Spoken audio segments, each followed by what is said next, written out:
ایک بار ایک شریر یہودی نے محض شرارت میں حضرت محمد صلی اللہ علیہ وآلہ وسلم کی خدمت میں کھجور کی ایک گٹھلی پیش کی اور یہ شرط رکھتے ہوئے کہا کہ اگر آپ آج اس گٹھلی کو مٹی اور پانی کے نیچے دبا دیں اور کل یہ ایسا تناور کھجور کا درخت بن کر زمین پر لہلہانے لگے جس میں پل یعنی کھجوریں بھی پیدا ہو جائیں تو میں آپ کی تعلیمات پر ایمان لاؤں گا، گویا مسلمان ہو جاؤں گا۔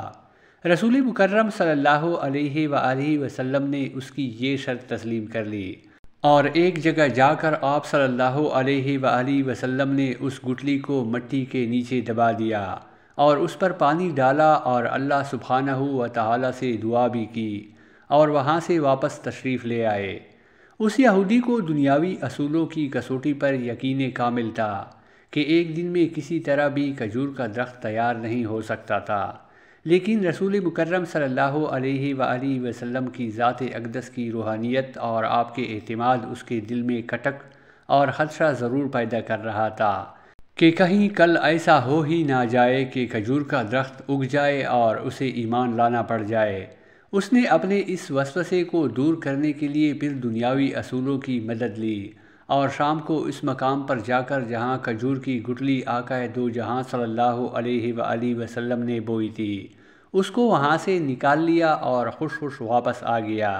کہ اب کھجور کا نکلنا تو درکنار کھجور کا درخت کا نکلنا ہی محال ہے، لیکن وہ نہیں جانتا تھا کہ جب معاملہ اللہ سبحانہ و تعالی اور اس کے رسول صلی اللہ علیہ وآلہ وسلم کے درمیان ہو تو دنیاوی اسباب بھی بے معنی ہو جاتے ہیں۔ اگلے دن آقا دو جہاں صلی اللہ علیہ وآلہ وسلم اور وہ یہودی مقررہ مقام پر پہنچے تو وہ یہودی یہ دیکھ کر حیران رہ گیا کہ وہاں ایک تناور درخت کھجور کے گچھوں سے لدا کھڑا ہے۔ اس یہودی نے جب اس کی کھجور کو کھایا تو اس میں گٹھلی نہیں تھی، تو اس کے منہ سے بے اختیار نکلا، اس کی گٹھلی کہاں ہے؟ مرقوم ہے کہ اس موقع پر رسول اللہ صلی اللہ علیہ وآلہ وسلم نے ارشاد فرمایا کہ گٹھلی تو تم نے کل شام ہی نکال لی تھی،